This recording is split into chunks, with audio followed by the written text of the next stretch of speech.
Hey everybody. So I want to talk to you today about how SaaS is dead, as I unironically make this introduction directly in front of a video of SaaS business in a box, a screen of SaaS business in a box. And so going back in time, I'm kind of ancient.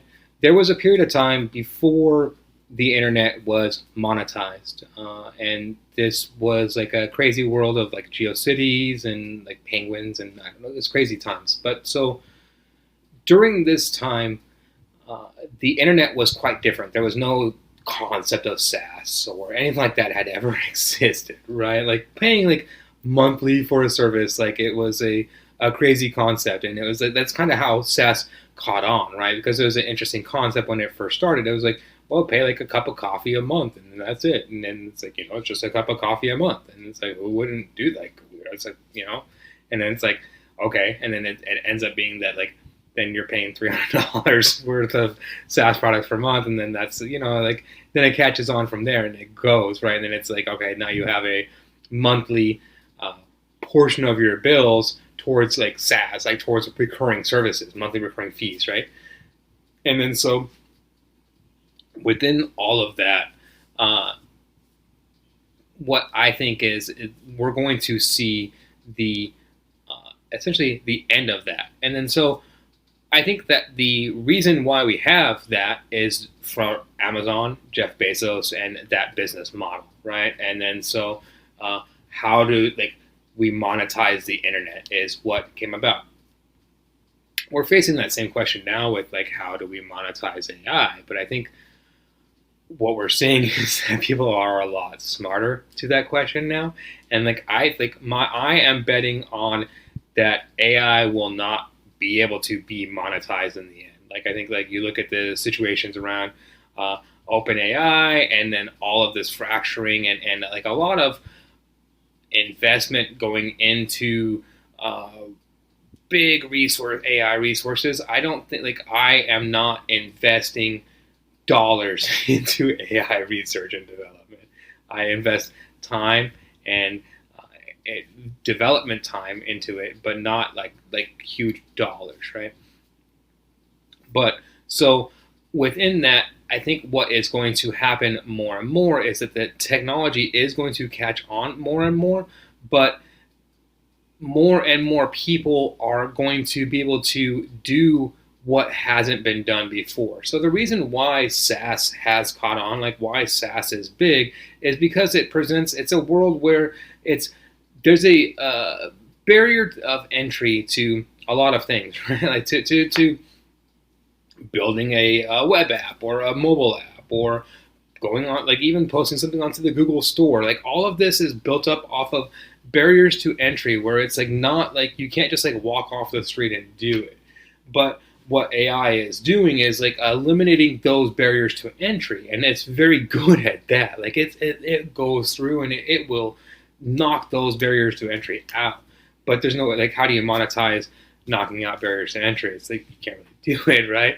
And then so that's what we're facing with that situation going on now. And then so just to give you some idea, like I mean, like to me, like I make this and I try to stay ahead of this, and I already see it coming, right? So I'm at the point now where I will sell you flat out for $9.99 flat, whatever. Like these are apps that I've made, right? And then this is just a license to use the app. And then so like this is for construction site safety compliance. We have personalized workout plans. Professional invoice generator, and I'll make more and more of these, right? Because it's just like, why not, right? Because that's the like the world where we live in is it's just easy for me to do this, and to make like apps like this, right? And then I'll $4.99 rather than $4.99 per month. Just pay me $4.99 once, right? And then like what you'll see is that the cost of this barrier to entry just goes down and down and down, and it goes down to a certain point where it goes below the SaaS model and below what you can actually like get in return from that, right? And you can see like the actual results. Like these are actual like real SaaS applications, right? That you can actually like utilize. They do everything. They're functional and they work, right? And then so the bottom line to me is that so I don't consider myself when it comes to like coding and developing, I'm not like the world's gift to coding, right? To development. If I can do this, anyone can do this, and that's what I'm seeing overall. Is like anytime that I produce a product or I see products out there, there's like always a million other ones already out there, or they just pop up overnight, and it's a bunch of competition around that, right? And then so. To me, I'm just, again, staying ahead of this for myself and looking at the long term within it. And within the long term, within all of that, I see that there's going to be essentially a big crash with regards towards the pricing structure and the business models that businesses are going for with these things. Like, I don't think that you're going to be able to pay or charge as much for any sort of like back-end development, developing apps, developing mobile apps, web-based apps, etc. Like, I just the barrier to entry to these things and the cost barriers behind them have just been so eliminated to the point where if I'm able to step into them, then I think it's a good situation overall because it's more about the idea than in the niche, right? So if you go back to kind of like what I've been showcasing here, like these are like niche use cases and niche products that are built out, right? And then like maybe those are the situations where I think that's why I'm building them out, because I think that there's going to be avenues for success in this type of area and focusing here. And then so just my crystal ball, if I were to bet on the future, I'm betting against the Amazon and the Jeff Bezos model, specifically Amazon, Jeff Bezos, and SaaS.